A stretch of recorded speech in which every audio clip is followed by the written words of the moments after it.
El Vélez, el Vélez, el Vélez. El fenómeno que todos quieren ser. El chamaquito que no pueden entender. How we doing, guys? Welcome to episode 124 of the Exec Talk podcast. I am your host, El Velez. How are we doing? All right. So we got Formula One this week, Hungarian Grand Prix at Spa. I believe it's in Spa. We have the U.S. Open started today. Guys, sorry about that. We have the Open Championship, or else known as the British Open in golf, starting today. Today's Thursday. I know I didn't have an episode for you guys today. I was too tired yesterday from work. It's kind of late right now, too. It's 9:10. Just finished eating. So, but it's a short one today. It's not a lot to cover. Just a couple things here and there. I'll start off with the All-Star game. Super fun. Teoscar won the home run derby by a foot. And I say a foot because Bobby Witt's last swing came within a foot of going out and tying him. It would have been a swing off. Or potentially Bobby would have gotten another swing. Other than that, there's the Summer League that's going on. We have the USA men's national team in basketball. They're destroying people. They destroyed Serbia. Had 24 from Steph. He went 6 for 9 from 3. If he's clicking like that, we're unbeatable just because of the spacing. Other than that, All-Star game was super cool. It finished 5-2. Shohei had a bomb in the third inning. Second at bat. Hit a bomb. And then the MVP of the game was Jarren Duran from the Red Sox. Surprise All-Star this year. Kid's great. Great combination of power and speed. And a great outfielder. And was a great game. Paul Skeens started and Corbin Burns started for the AL. Paul Skeens didn't get no strikeouts. Walked Soto. He actually got him silly on a splinker for his first strike, but Soto waited it out. Got on base, faced Aaron Judge, and one pitch popped him up, and that was it for Paul Skeens. It was an entertaining game. Pitching mostly dominated, but we had people on base. There was hits. There was like jams, and people getting out of jams. But after the Shohei home run, which was majestic, and I just felt it. I felt like he might go deep here. As soon as he swung the bat, I knew it was gone. I mean, it was like you could see it, the way he reacted, the way it sounded off the bat. Like it was poof. Went 405. Not the longest, but, definitely crushed. So that's 2-1. That's 2-0 NL. And out of nowhere, the AL comes back the next inning and ties it up. I believe it was 5-3 at that point. I believe it was either 2-0 or 5-3. Let me get you this, guys, real quick. It's been a couple days. It was on Tuesday. Yeah, so it was a 3-run home run by Shohei. And then the next inning, that was in the third. The next inning, AL ties it up with 3, Soto being a part of it. Being a big part of it. Soto doubles to center. Kwan scores. Simeon scored. That's 2. And then David Fry, singled to left, and then Soto scored 3-3. And then in the fifth, Duran homered 413 feet. A 2-run homer with Santander on the bases. And that was it. That was your AL MVP. Pitching really dominated after that. I mean, after the Shohei home run, pitching really dominated. It was a fun game. I think it's the best All-Star game by far just because they're playing the sport and they're actually trying to win and playing the sport at the highest level. Maybe not like the highest level because like Ellie could have stolen second and he didn't. So like if you're talking about stolen bases and stuff like that, being that aggressive and stuff like that, some people are in their career. Some people are. He's young. He's a first All-Star game, so maybe he don't want to step on no toes or make his own decisions and stuff like that, because there's OGs and stuff. But by far, pitchers are on A game. They're trying to strike people out.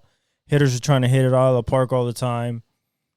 It's a fun atmosphere. And since baseball is just a series of one-on-one battles, whether it's pitcher versus hitter, whether it's ball versus out versus defense, whether it's a base stealer against catcher, there's a lot of one-on-one battles and baseball makes it so you can't fake it. You can't go soft because you will be noticed. It's like, oh, you're not giving max effort. And it's a pride thing. But shout out to the AL. I bet on it. I bet on it. My gut said the AL just because the lineup came true. Doesn't always, but it came true this time. Season restarts on Friday, so tomorrow. If we want to say that the trade deadline is going to be pretty important, I think that would be an understatement of massive proportions. So yeah, we have the Hungarian Grand Prix in Budapest. Max won last year. I expect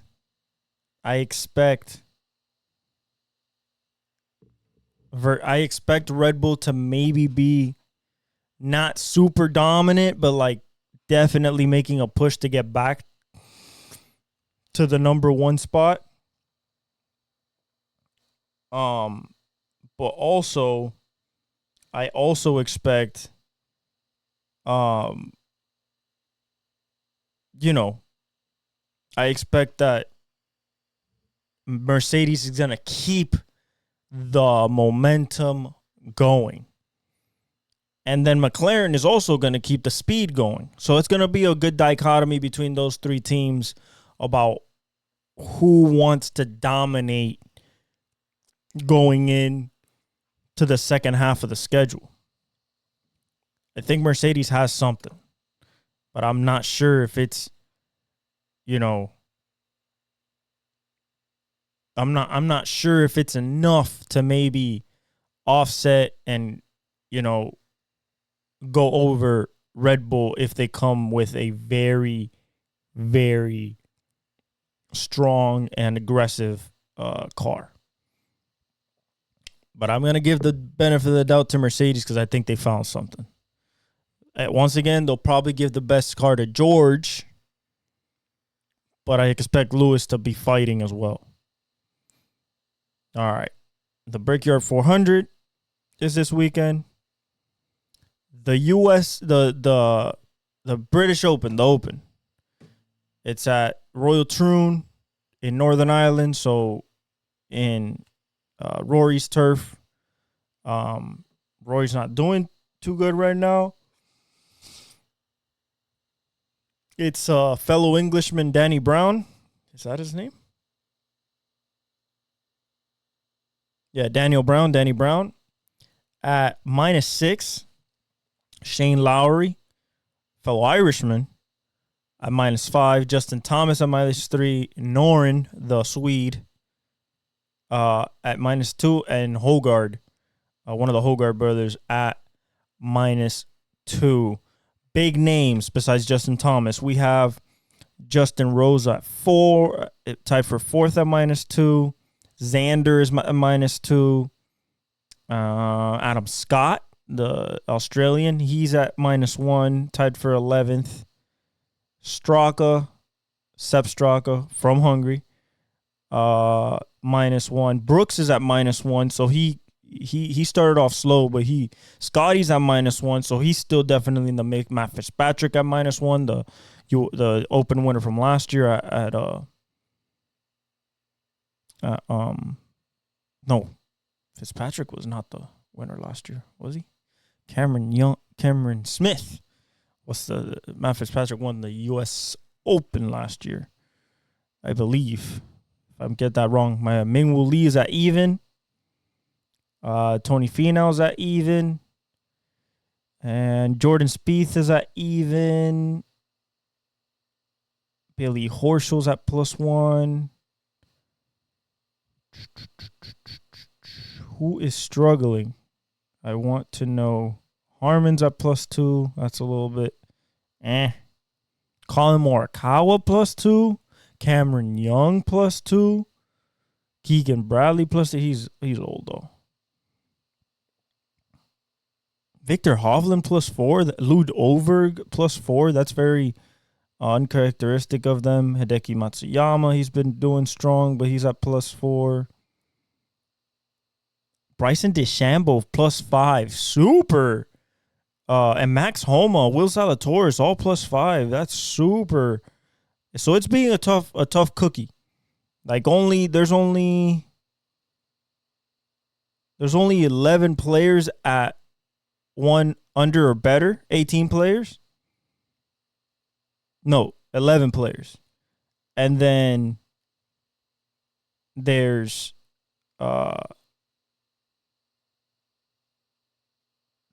from even to +1, there's 8. So in total, 18 players are under one over par. So it's playing like a tough course. I'll see more of it tomorrow. I wasn't able to catch a lot of it today.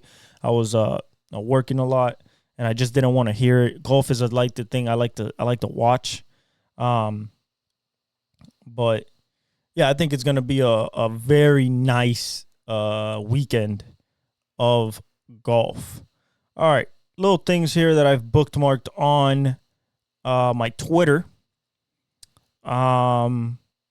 Let's see. Ryan Ramczyk, the offensive tackle for the Saints that have been having knee problems for the last better half of 2 to 3 years. He was put on the PUP list earlier. The physical unable to play list. And then, about 3 hours later, he is ruled out for the season. And at this time, at this point, I think he should retire, because if he can't even make it to the start of the season through off season and everything, like, that's tough. St. Lowry shoots a 66 for the first round of the Open, so he's off to a very strong start. The trade deadline for the MLB is fast approaching. And, I follow Talking Baseball, is cool ass baseball podcast that are super funny, but they know their stuff. Hosted by like Trevor Plouffe, which is a former Minnesota Twin pitcher. Actually, no, not a pitcher. I believe he wasn't a pitcher. I believe he was a catcher or first baseman, if I'm not mistaken. He played for the Twins. I remember watching him play the Twins, but he's really good at this show. And his other 4 friends. But they said they did a little thing about guessing who's going to be where in trade deadline. And it was very interesting. Like, you got Jake, who's one of the hosts. He says Jack Flaherty from Detroit to L.A. to the Dodgers. I could see that, because Kershaw's not there. Yoshinobu Yamamoto's on the 60-day DL. Walker Buehler's still coming back slowly. Bobby Miller's just came back, so I could understand that. An interesting one I saw, but I've kind of talked about it, is, because they lost John Means, because they lost, their other really good, not Dean Kramer. The other really good pitcher. I'm talking about the Orioles. They're saying Garrett Crochet to the Orioles, and that would be crazy because then that would be Corbin Burns, Grayson, Garrett Crochet, Grayson Rodriguez, Jake Irvin. Like, that is a nasty, nasty, nasty rotation there. Another guy said Tanner Scott to the Dodgers. Would he take Phillips' place as the closer? I don't think so. Maybe just the bullpen. Tanner Scott from Miami would not, our only all-star, would not be surprised if he gets moved. And then Tyler Anderson to the Padres from the Angels is another suggestion or guess. Another one is Yusuke Kikuchi to the Houston Astros because of the injuries and JV not being JV, not having Christian Javier, only having Fromber, no Urquidy, no McCullers. So that would make sense. Luis Robert to the Phillies. I would not like that to happen. I would like Luis Robert to either go to the Yankees or go to a place like Kansas City and add that giant fourth bat behind a guy like Bobby Witt and a consistent bat like Salvador Perez. I just wouldn't like him as a Philly, man. Like, they already got too much. They already have too many riches. Like, they have an embarrassment of riches. A small move that I think is a small for me because, like, Brandon, hasn't really had a good season. But from the Angels to the Yankees, Brandon Drury, because they need a first baseman. I get it, but I feel like Vladdy would be better.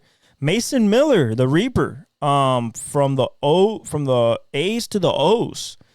And because they don't have the mountain, I would honestly like say that this move would be very, very smart. Then you put Cano back into his normal spot, which is the setup man in the 8th, and then you got the Reaper, Mason Miller, coming out of for the 9th. That would be very good especially for the postseason. Justin Turner from the Blue Jays back to the Red Sox. Don't know what he would do there except add depth, I guess. Brent Rooker from the A's to the Mariners. That would help him a lot in that order and add a little bit more pop, especially since Julio's not having one of those crazy seasons. Maybe he'll wake up in the second half. I kind of plan that he does. But Brent Rooker would be a great addition to that lineup of power and a consistent power threat in that 3 or 4 hole right there. Then they say Ryan McMahon to the Yankees. Again, young player. I think that would be great for the Yankees. Ryan McMahon is a good hitter. Would add more power, more pop into that lineup after Judge, Soto. No Giancarlo's right now. No Rizzo. So McMahon would be one. But I still think Luis Robert would be the best option there, if not Vladdy. Then they said Isaac Paredes from Tampa Bay to the Houston Astros. And what I think about that is that's a good move because they lost Jose Abreu. They didn't lose. They DFA'd Jose Abreu. They need more pop in the lineup. Yes, you have Altuve, Jordan, Breggy, no Kyle Tucker right now. So to fill that gap of space and the Jose Abreu power that you're missing, Isaac Paredes would be a good addition there. So I like that move. Scherzer to the Dodgers would be interesting. He just came back for Texans. If the Texans feel like they're too far back and they're spending too much money, they might get rid of the future Hall of Famer. But to the Dodgers, to basically add to Kershaw, and then, I mean, that would be use him as a spot starter. You don't even have to use him every start, but since Yoshinobu Yamamoto is not there and Kershaw, then it would be a good Max Scherzer, especially if you get Jack Flaherty as well. Also, with that addition. Then I'm seeing. Trevor said Jazz Chisholm to Atlanta. And what I'm thinking there is, would that be a replacement for Jared Kelenic? Because Jared Kelenic has that leadoff spot pretty cemented there. Maybe put him at 2, or they want him at the bottom of the lineup. Maybe he could wake up the bat again. He's doing okay, but he's not having like, this guy was the cover athlete of MLB The Show 2 years ago. So I expected him to do a lot more this year. Clearly he hasn't. So maybe in the A's he would. Who knows? I wouldn't like to trade him in the division though. That would not be smart. Kevin Pillar from the Angels to the Phillies. Just add another bat there. Carlos Estevez, the closer for the Angels to the Yankees, to replace Clay Holmes or put Clay Holmes into like a setup man role maybe, because he's a really good closer. So I don't know what they would want to do with Carlos.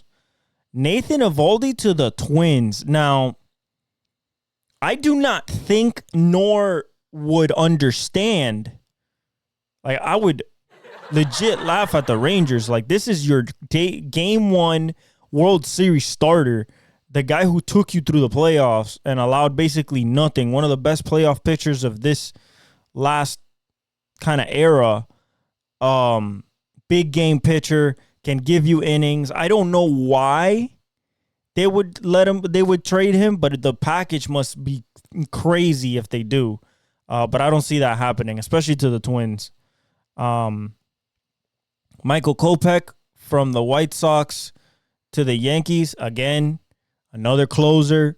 I'm guessing they want to like either add a setup man in the 8th or move Clay Holmes to the 8th and, give a new closer, whether it's Estevez, Kopech. Maybe they go after Mason Miller, which would be crazy. But Michael Kopech would be also a good trade. Kirby Yates from Texas, the new All-Star from Texas to San Diego to be a closer. They do need a closer. They don't really have a legit closer. So Kirby Yates there, that would be a very smart trade. Again, I don't know why Texas would just move away from all-star pieces and stuff like that. I just don't see it. Another one that's interesting that I kind of like, but also for the Washington Nationals, I wouldn't get because this is one of their best bats, is Jesse Winker to the Pirates. And yes, it would it would add a great, I wouldn't say great bat, but it would add a solid bat into that order with Brian Reynolds and O'Neal Cruz. You can maybe start him in position of catch, or, there's people in that, maybe if Triolo's not hitting, or, there's people in that lineup that Jesse Winker could definitely take over. I like the move. I just don't like it for the Nationals because it's one of their best players.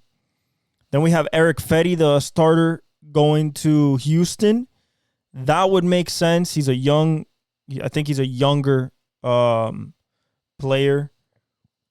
But if I'm Houston, if you're going to already dig into the White Sox well, why don't you go after Garrett Crochet? I know that you would need a lot more pieces. I mean, for the Yankees, they have to give up Spencer Jones plus a bunch of draft stuff to get Garrett Crochet. So maybe you don't want to do that, and you get not his backup, but like the number 2 in that rotation right now, which is Eric Fetty, and been pitching well. That could be something good for Houston right there. Taylor Ward from the Angels to Seattle, another good bat, good power, speed. Not much, average speed, but Taylor Ward would be a great pickup for Seattle, in my opinion, bat wise. Kyle Quantrill from the Rockies to the Brewers, just a guy that can stabilize the rotation innings, so they don't have to like go with Wilson and Tobias and all the rookies that they have, all the young arms. So just to add depth to that rotation. Ahmed Rosario from Rays to the Dodgers, just to add depth, I'm guessing, because that team is beyond stacked. Jonathan India from the Reds to Seattle. Don't understand this either. Jonathan India is having a good season, former Rookie of the Year in 2022. So I wouldn't think, or 2021, one of the two. I wouldn't think the Reds would trade one of their core pieces, but since he's not really on the timeline, he's a little bit older than everybody else on that team that's really like making an imprint, maybe, but the package must be pretty good. It would help Seattle a lot. It would give them an option to have JP first and India second, 2 speed guy threats. Then you bring Julio and then maybe Kyle Raleigh. But you know, I just don't see the Reds moving off of India while he's playing this good. Tommy Pham from the Sox to the Pirates would be a no-brainer. Another bat, savvy veterans, World Series champ, somebody that can be an OG in the locker room. So I don't hate that move. He's been playing pretty well. Danny Jansen from the Blue Jays to the Pirates. The Pirates, I mean, they're sending a lot of people to the Pirates. They want to send a lot of people. Danny Jansen would be a good bat. Other than that, I mean, I feel like the Pirates would have to make a bigger move than that. And lastly, Vladdy to Houston would shirt up the Jose Abreu DFA and put another superstar in first base. So that would make a lot of sense. I like that move. I don't know how much they would have to give up though. David Robinson from the Texans to the Red Sox, which would be ironic because he played in New York for so many years. Just depth into that bullpen. Hector Neris from the Cubs to the Yankees as a closer, I guess, or as a setup man, how he was in the Cubs. And then Yimi Garcia from the Blue Jays to the Yankees, probably more depth. Out of all of these, the ones that would be very, very good would be Garrett Crochet to the Orioles. I would say Luis Robert to the Phillies, although I don't want him to go to the Phillies. Mason Miller to the O's or the Yankees. Another one I miss is Luis Renifo from the Angels to the Dodgers. I guess they just want to give the Dodgers more depth. Jazz to Atlanta, but you have to see how Jazz is going to play. I like Carlos Estevez to the Yankees. I like Kirby Yates to the Padres. Jesse Winker to the Pirates, pretty good. And Vlad to Houston would be my last one that I would say that's pretty legit. Other than that, Jack Flaherty, Yusei Kikuchi, I like those, and Max Scherzer, of course. But those are kind of like the how the trade market is kind of setting up about who is going where, and maybe, you know, Seattle, Seahawks, Abraham Lucas played us on the PUP list, so their second year or third year right tackle, I believe, is already on the PUP list. Well, that's not good. That's already four games. Teron Armstead is confident Tua Tagovailoa extension will happen. All our dreams, goals, and aspirations are reliant on, number one, the Dolphins know that, the organization knows that, the city and the league. Yes, we're going to pay him the extension. I just don't know if it's going to be the crazy extension that every other rookie quarterback coming off the rookie contract is getting. Just because of the health risk, I just don't think that the Dolphins will give him top dollar, knowing what they've known about him since Bama. Mike Williams is starting the training camp on the PUPs list, so he can't even train yet, and he might miss first 4 games, so the Jets are already on the back foot. Devontae Adams shut down all rumors that he was getting traded to the Jets. He says that he's focused with the Raiders, and he's ready to go. The Rays have listened to offers about Randy Arozarena, Yandy Diaz, and Isaac Paredes. That's basically their whole team. That's literally their whole team. Randy's not having such a great season, but Yandy's having a great season. So is Isaac. But if they trade those pieces, that's it. I mean, I think that they're restarting for real, probably for a bunch of prospects. Remaining strength of schedule for the baseball. as it sits, the hardest is the Red Sox, followed by the Rays, the Guardians, the Rockies, but they're not in it. Miami, they're not in it. Toronto, they're not in it. The Phillies at 7, that's going to be important. The Guardians at 3, pretty important as well. Red Sox at 1 because they fought back. You got the Pirates at 8. That'll be interesting. You got the O's at 12. They should be fine. Seattle at 14. The Reds smack dab at 15. Then you get some of the better teams with the easiest train schedule remaining, like the Brewers. You can maybe you got to throw KC in there at 18. Brewers at 16. Twins have been playing well. They're at 17. Houston has 19. They've been playing well. The Dodgers are at 20. Then you got Arizona at 22. The Rangers with 23, but they're kind of still teeter-totting. Padres at 25. You have Detroit at 26. The Yankees have the 27th easiest remaining left. Braves at the 28th. Cubs at the 29th, and then the Giants have the 30th. So interesting that, Phillies, Pirates, the Guardians have the 3rd hardest. Boston has the 1st hardest.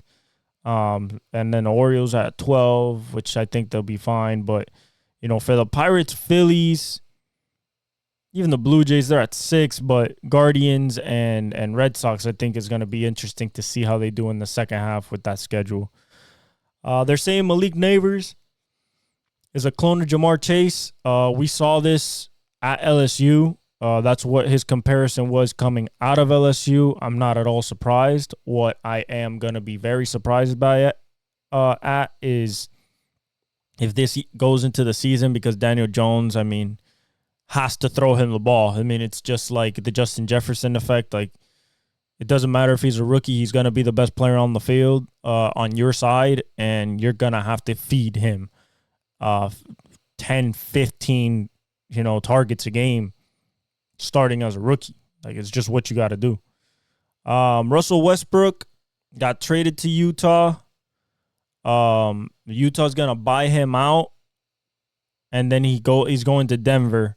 Good backup point guard as the Bruce Brown role back into the team. That energetic, not as good of a shot maker, but can play defense, push the pace, and really add a different kick to that second unit. So I like the move, especially for the Nuggets, and they won't lose anything if it goes bad. And other than that, the Raiders would send Devontae Adams to the 49ers in any trade for Brandon Ayuk, but that's not going to happen.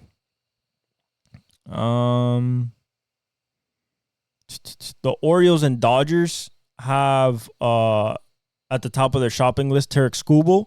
I didn't know that he was even on the block, because if I'm Detroit, I have really good pieces. You're talking about Riley Green and Spencer Torkelson, Tarek Skubal, Casey Mize. So I don't know why they would even think about getting rid of the possible AL Cy Young winner to this point.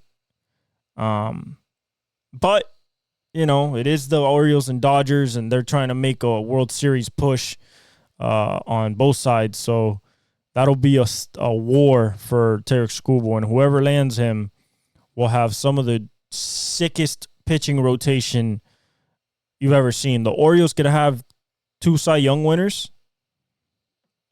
or the Dodgers can have 2 Cy Young winners. Because Glass now is ridiculous. Quentin Miners, the guard for the Broncos, agreed to 4 years, $80 million extension. They call him the Belly. He's making $24 million his first year. He's now a top 5 paid guard in the league. He has $45 million guaranteed. And then other than that, that's about it, guys. Like I said, not a lot to say. The USA team beat Serbia. Pretty plain and simple. They beat Australia too, but that was 98-92. What thing I gotta say about this team is this is not gonna be a Jordan team where there's one guy dominating. This is not gonna be a redeemed team when, 2-3 guys dominated. This is gonna be any given night is gonna be anybody.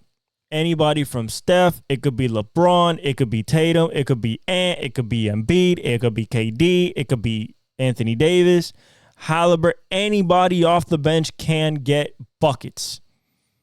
And we saw that against Serbia. Interesting theory that Nick actually, I forgot who said it. But I think it was Skip Bayless, by the way. Shout out to Skip Bayless. He's leaving FS1. I don't know what he's going to do, his next venture is, but he has been a legend in TV for a long time, and I watched a lot of First Take and a lot of Undisputed. So shout out to Skip.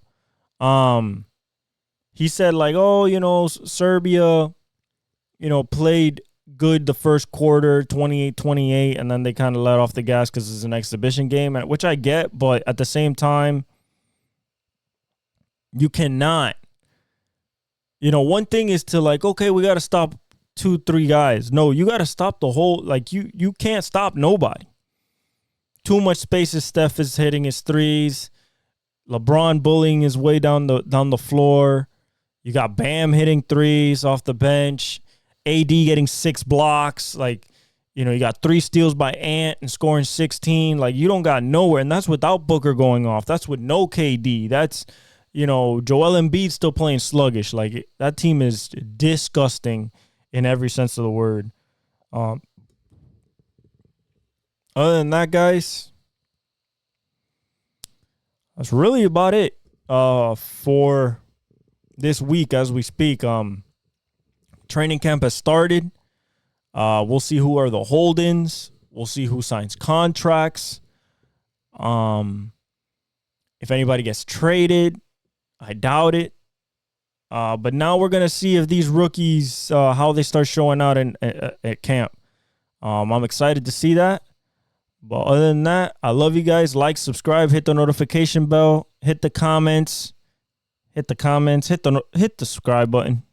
Come on, help a brother out. I love you guys. God bless, and I'll leave you with the outro.